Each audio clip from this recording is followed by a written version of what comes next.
Good morning everybody.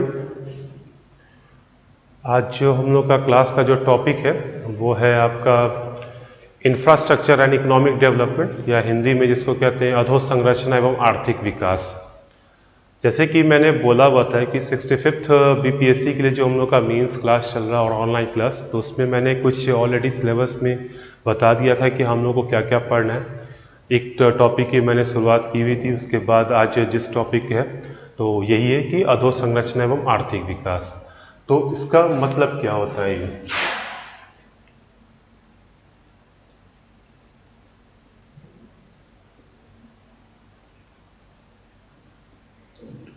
अधोसंरचना एवं आर्थिक विकास।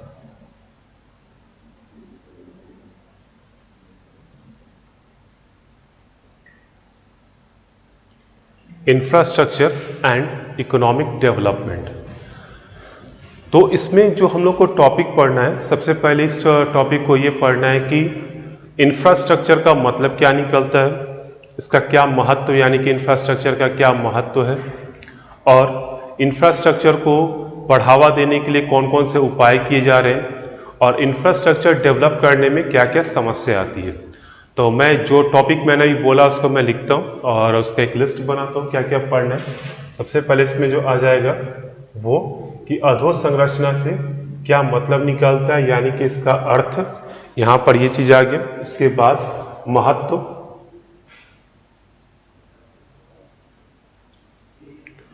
उसके बाद जो आएगा कि बढ़ावा देने के लिए किए गए उपाय और समस्याएं।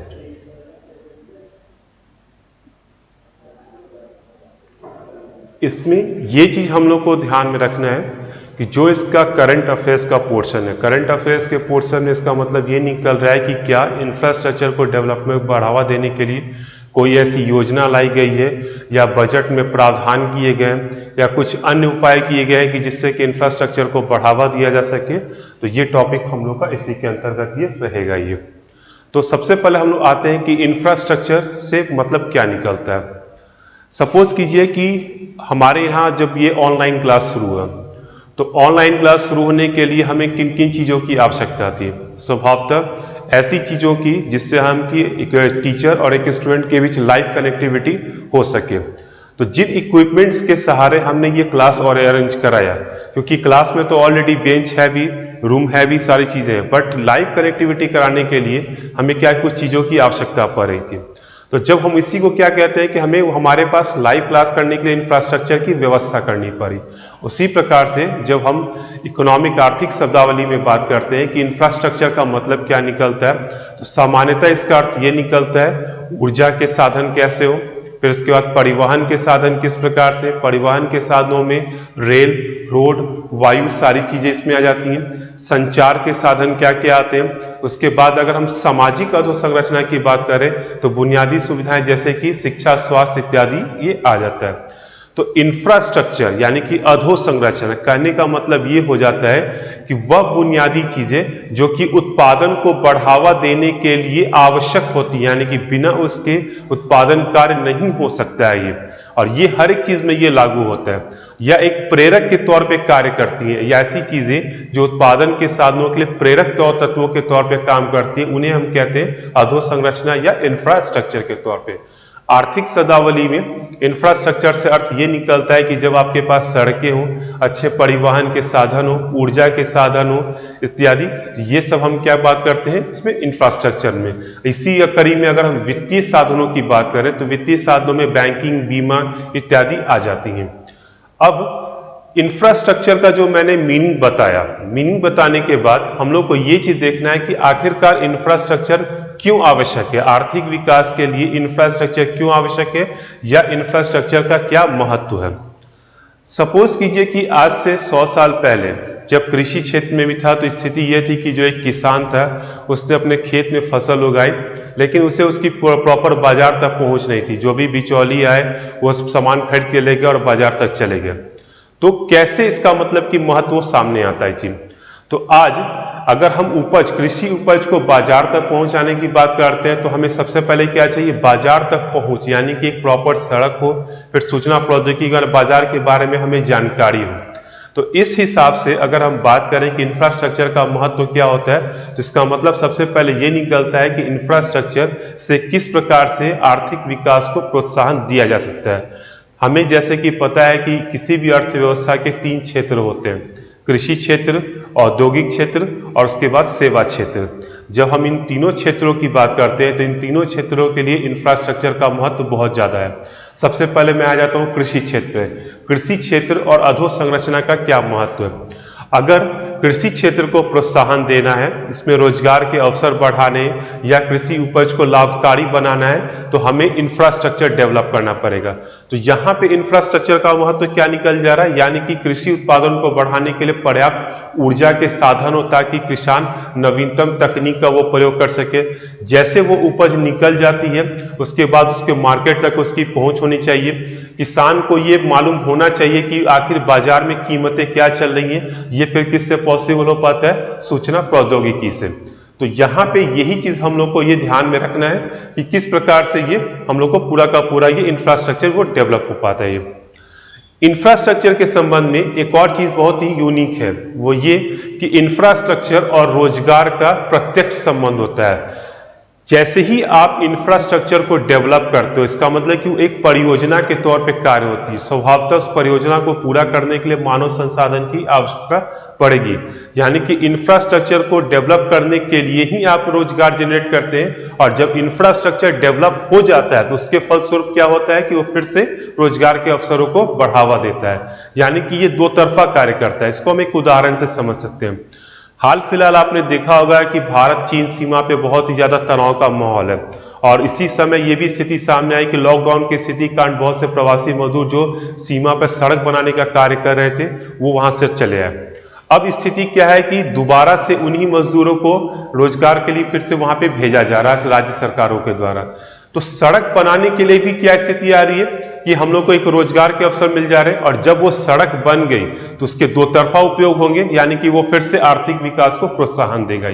ये इंफ्रास्ट्रक्चर के संदर्भ में इसका दो तरफा वो बेनिफिट मिलता है। अगर हम इसी चीज को, इंफ्रास्ट्रक्चर को अगर हम औद्योगिक क्षेत्र के संबंध में समझे तो इंफ्रास्ट्रक्चर से उद्योग क्षेत्र का क्या संबंध है।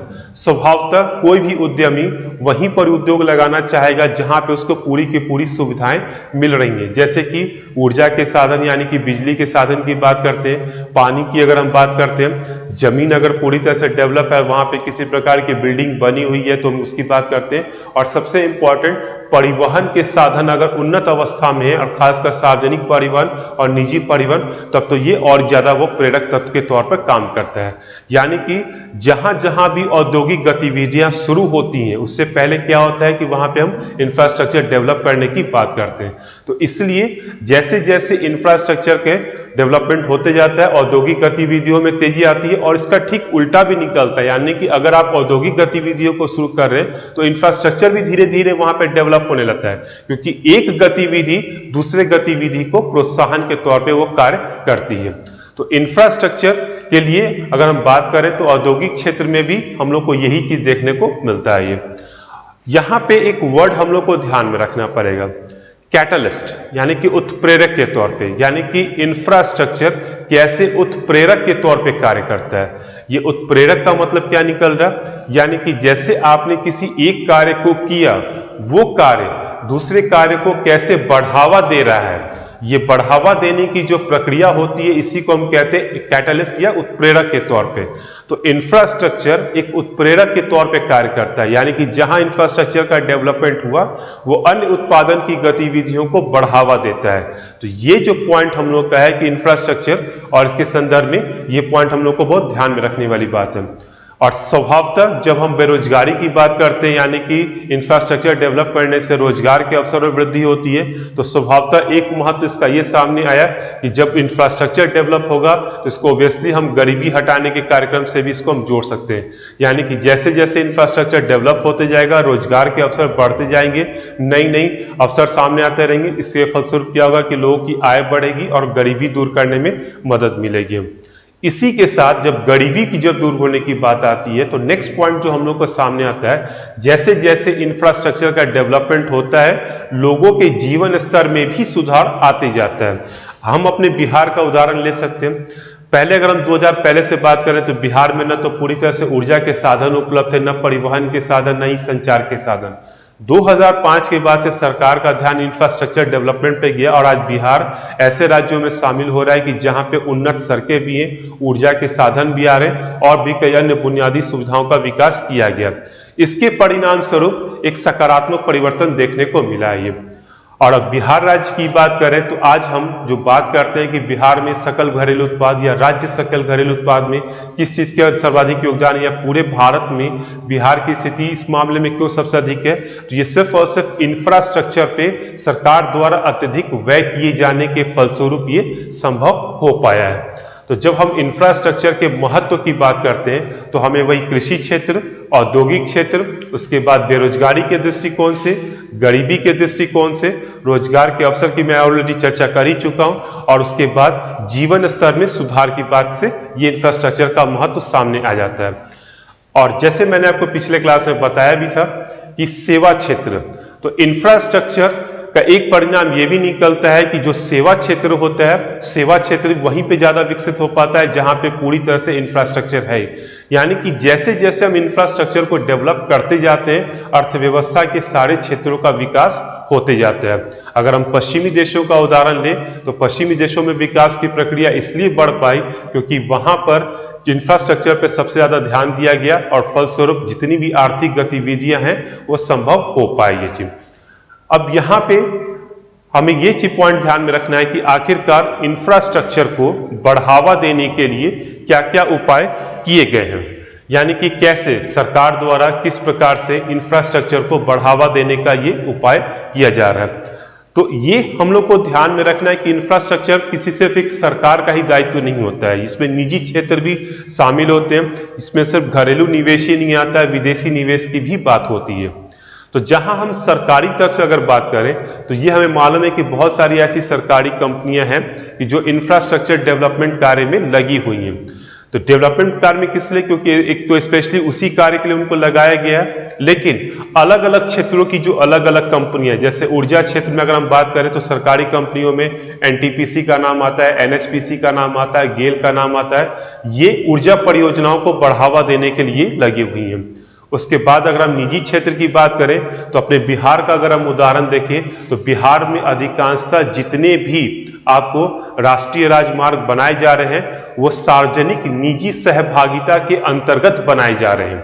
तो बढ़ावा देने के लिए किया जा रहा है कि सरकार के तरफ से भी विभिन्न योजनाओं का संचालन किया जा रहा है, निजी क्षेत्र को इससे प्रोत्साहन दिया जा रहा है कि आप आगे आए और इन परियोजनाओं को पूरा करें, और इसके साथ साथ सार्वजनिक निजी सहभागिता पे जोर दिया जा रहा है। ये सार्वजनिक निजी सहभागिता क्या है, इसका तात्पर्य ये निकलता है कि ऐसी कोई परियोजनाएं जिसमें कि सार्वजनिक क्षेत्र और निजी क्षेत्र दोनों मिलकर कार्य करते हैं, जिसमें दोनों की मतलब की अधिकारिता रहती है, तो ऐसी परियोजनाएं कहलाती हैं सार्वजनिक निजी परियोजना या पब्लिक प्राइवेट पार्टनरशिप के तौर पर हम इसको जान सकते हैं।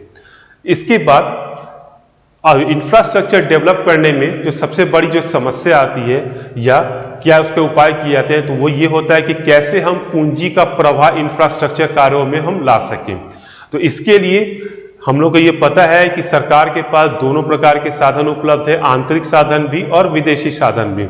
यानी कि जब हम विदेशों से ऋण की बात करते हैं तो विदेशों से ऋण लेने के अंतर्गत भी हमारा यही प्रयास होता है कि हम कैसे ऋण लेके परियोजनाओं को पूरा कर सके। अगर आप अपने बिहार की बात करें तो बिहार में बहुत सारी ऐसी परियोजनाएं हैं कि जो अंतर्राष्ट्रीय संगठनों से ऋण लेके बनाई गई है। आपको ये ध्यान में होगा कि जो पटना में गांधी सेतु के समानांतर एक नया जो पुल बन रहा है वो भी बिहार सरकार ने अंतर्राष्ट्रीय संस्था से ऋण लेके ही उसको बनाने का कार्य किया हुआ है। तो यहाँ पे जो समस्या ये आ रही है कि हम किस प्रकार से या क्या उसको उपाय किए गए, तो इस उपाय के अंतर्गत किस प्रकार से पूंजी को प्रोत्साहन दिया जा सके, ये पॉइंट हम लोग का पूरा उसके अंतर्गत ये आता है। तो अब यहाँ पे एक और पॉइंट हम लोग को ध्यान में रखना है कि जब इंफ्रास्ट्रक्चर डेवलप करना है तो उसके लिए नीतिगत उपाय क्या होते हैं। 1991 से पहले जब अर्थव्यवस्था में उदारीकरण की प्रक्रिया नहीं अपनाई गई थी तो इस मामले में कोई एक स्पष्ट नीति नहीं थी कि इंफ्रास्ट्रक्चर को कैसे डेवलप किया जाए। हालांकि 7वीं पंचवर्षीय योजना से पूर्ववर्ती योजना आयोग ने ऊर्जा क्षेत्र को बढ़ाने के लिए एक नीतिगत पहल की थी, परंतु उसके बाद या उससे पहले इस प्रकार की स्पष्टता सामने नहीं आई। परंतु 12वीं पंचवर्षीय योजना और उसके बाद से इंफ्रास्ट्रक्चर को डेवलप करने के लिए नीतिगत पहल की गई। नीतिगत पहल करने का मतलब होता है कि सरकार द्वारा आधिकारिक तौर से यह घोषणा की गई है कि हम इंफ्रास्ट्रक्चर को किस प्रकार से बढ़ावा देंगे। इससे भी पहले 2002 में बहुत सारी ऐसी परियोजनाओं का संचालन भी किया गया और इसके लिए जो उपाय भी आपको किए गए हैं। हमारे यहाँ समस्या ये आती है कि इंफ्रास्ट्रक्चर डेवलप कैसे हो, किस प्रकार से समन्वय हो, कौन सी एजेंसी हो, इस बारे में कोई एक स्पष्ट नीति अभी तक नहीं बन पाई है। अभी उसके बारे में बनाया गया है, ये भी ठीक ठाक नहीं कहा जा सकता है। यही कारण है कि विभिन्न परियोजनाएं लंबित होती जा रही हैं। तो यहाँ पे इंफ्रास्ट्रक्चर, जब इंफ्रास्ट्रक्चर हो, जब की डेवलपमेंट की बात आ रही है, तो ये सब उपाय किए गए, यानी कि सरकारी क्षेत्र द्वारा भी किया गया, निजी क्षेत्र के द्वारा भी किया जा रहा है और उसके बाद सार्वजनिक निजी सहभागिता के द्वारा भी इसको प्रयास किए गए। विदेशी पूंजी की बात करें, उसके तहत भी ये पूरे के पूरे प्रयास आ रहे हैं। और हम लोग को ये ध्यान में रखना है कि जो नवीन योजनाएं आती हैं इंफ्रास्ट्रक्चर डेवलप करने के लिए, उसके ऊपर ये चीज, कोई भी परियोजना अगर होती है तो कोई योजना के तहत अगर आ रही है तो उसको हम लोग को फिर ये संबंधित करें। इसी कड़ी का जो सबसे अंतिम टॉपिक है, यानी कि जब हम बात करते हैं कि इंफ्रास्ट्रक्चर डेवलप करने में क्या क्या समस्याएं आती हैं, तो स्वभावतः समस्याओं की जब हम लोग चर्चा करते हैं तो समस्या में सबसे पहले समस्या क्या आती है, भूमि अधिग्रहण की।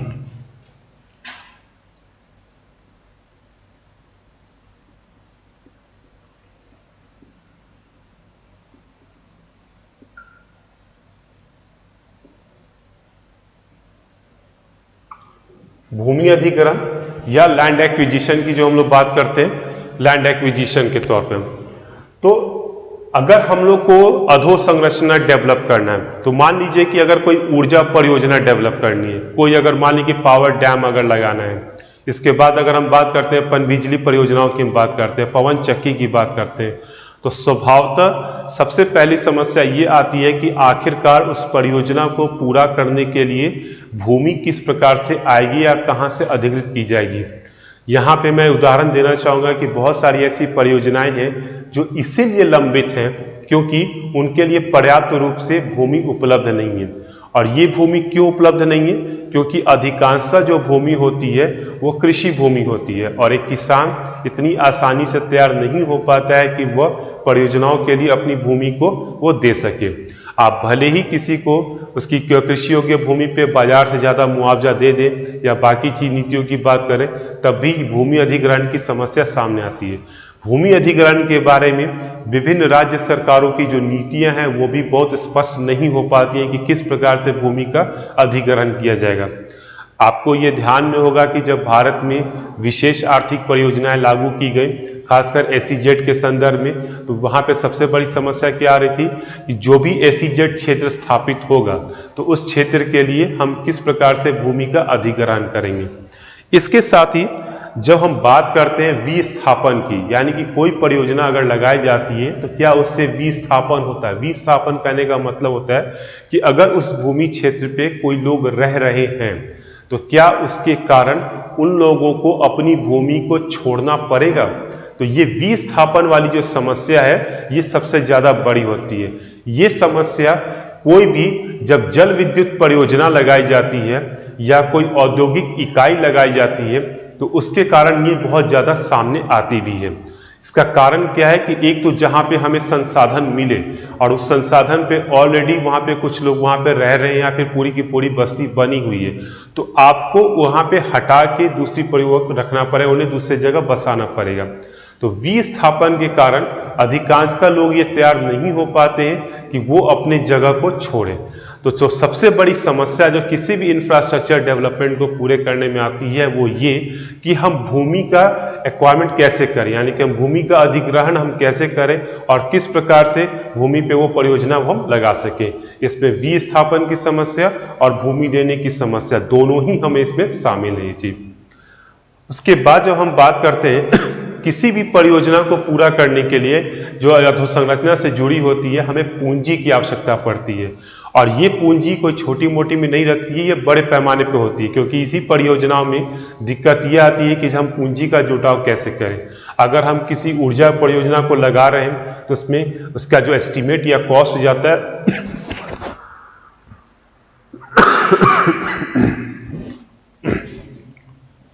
कॉस्ट जाता है वो करोड़ों में वो जाता है। तो सरकार के सामने ये समस्या रहती है कि हम ऐसी परियोजनाओं को पूरा करने के लिए वित्त का प्रबंध कैसे करें।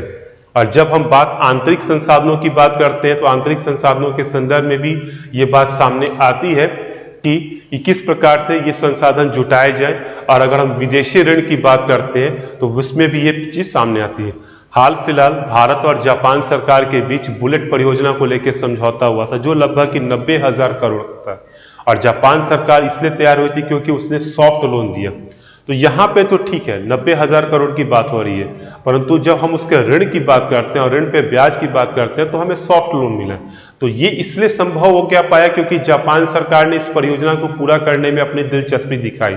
अगर जापान सरकार की दिलचस्पी नहीं हो पाती तो भारत ने बुलेट परियोजना की जो निर्माण किया जा रहा है वो चीज साकार नहीं हो पाता। तो पूंजी की समस्या इसमें सबसे बड़ी बात आ जाती है।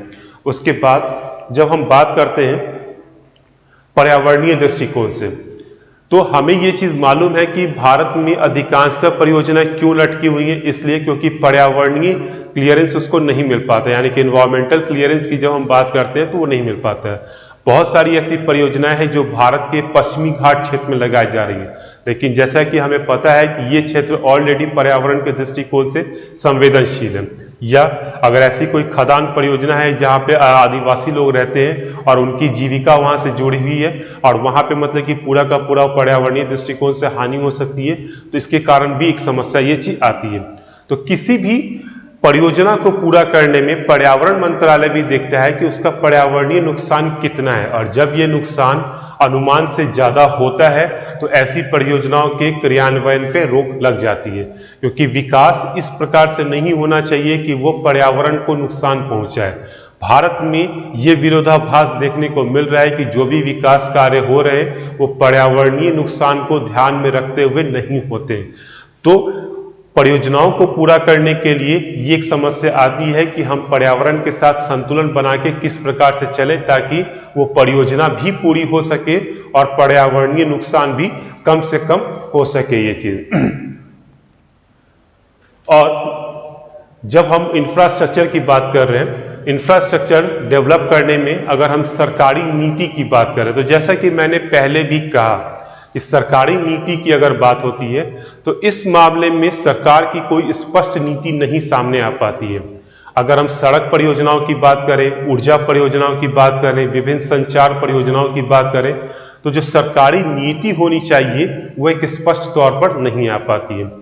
तो ये हम लोग का ये पूरा का पूरा ये टॉपिक रहा, यानी कि जब हम इंफ्रास्ट्रक्चर की बात करते हैं तो मैंने स्टार्टिंग में बताया कि इंफ्रा ये टॉपिक जो हमारा आज का जो बना हुआ था इंफ्रास्ट्रक्चर यानी कि अधोसंरचना एवं आर्थिक विकास, इसमें सबसे पहले मैंने यही बताया था कि इंफ्रास्ट्रक्चर हम कहते किसको है, यानी कि ऐसी आधारभूत सुविधाएं कि जो उत्पादन को बढ़ावा देने के लिए प्रेरक तौर पे कार्य करती हैं, वो हमारा क्या कहलाता है, इंफ्रास्ट्रक्चर के तौर पे कहलाता है। इसमें अगर हम आर्थिक क्षेत्र में बात करें तो ऊर्जा के साधन, संचार के साधन, उसके बाद परिवहन के साधन, बैंकिंग, बीमा, ये सारे के सारे आपको इसी के अंतर्गत आ जाते हैं। फिर इंफ्रास्ट्रक्चर का क्या महत्व है, यानी कि जब हम महत्व की बात करते हैं तो कृषि क्षेत्र के लिए क्या महत्व सामने आता है, उद्योग क्षेत्र के लिए क्या महत्व है, सेवा क्षेत्र के लिए क्या महत्व है, कैसे इंफ्रास्ट्रक्चर से गरीबी हटाई जा सकती है, कैसे बेरोजगारी को दूर करने में ये सहायक है, इंफ्रास्ट्रक्चर डेवलप होने से कैसे लोगों के जीवन गुणवत्ता में सुधार आता है, ये हम लोग का पूरा इसके महत्व के अंतर्गत है। और सबसे इसी महत्व में कि इंफ्रास्ट्रक्चर अपने आप में एक उत्प्रेरक है, यानी कि ये खुद भी उत्पादन गतिविधियों को बढ़ावा देता है और इसके कारण भी उत्पादन को बढ़ावा मिलता है। ये चीज ये किए जाने वाले महत्व में शामिल है। और इसके बाद किस प्रकार से उपाय किए गए, यानी कि भारत में इंफ्रास्ट्रक्चर को बढ़ावा देने के लिए क्या उपाय किए गए, जो मैंने बताया कि सार्वजनिक निजी सहभागिता की बात आ रही है, सार्वजनिक उद्यम की बात तो ऑलरेडी है ही, विदेशी पूंजी या सहयोग की भी बात आ जाती है। ये सब हम लोग को किए जाने वाले उपाय में इस टॉपिक में यह ध्यान में रखना है कि अगर सरकार की तरफ से कोई बजटीय घोषणा होती है या कोई योजना लाई गई है, इस योजना के तहत हम इंफ्रास्ट्रक्चर को बढ़ावा देंगे, तो ये हम लोग को अपने आंसर में ऐड करना है ये। और फाइनली जो हम लोग की टॉपिक था कि इंफ्रास्ट्रक्चर को बढ़ावा देने में कौन सी समस्याएं आती हैं, तो कौन सी समस्याओं के अंतर्गत मैंने बताया था कि सबसे पहले जो समस्या आती है वो ये कि भूमि अधिग्रहण की समस्या, उसके बाद जो है कि पूंजी विकास की समस्या, नीतिगत पहल की बात आ जाती है, और उसके बाद जो हम लोग का है कि पर्यावरणीय दृष्टिकोण से, ये सब इंफ्रास्ट्रक्चर को बढ़ावा देने में समस्याओं के तौर पे ये। तो प्रश्न जो रहेंगे इसी प्रकार से रहेंगे कि अधोसंरचना के अर्थ को स्पष्ट करें, कैसे आर्थिक विकास को प्रोत्साहन मिलता है, अधोसंरचना को विकसित करने में कौन कौन सी समस्याएं आती हैं, ये आपको इस विषय के प्रश्न हैं। तो उम्मीद करता हूं कि इस विषय के इस चर्चा से आप लाभान्वित हुए होंगे, और जो भी इसके संबंध में आगे प्रश्न रहेगा मैं फिर उसका उत्तर देने का मैं प्रयास करूंगा। कल फिर मैं एक नए टॉपिक के साथ वो रहूंगा, और तब तक आप इस पे जो भी प्रश्न है उसको ऐसा देख लीजिए।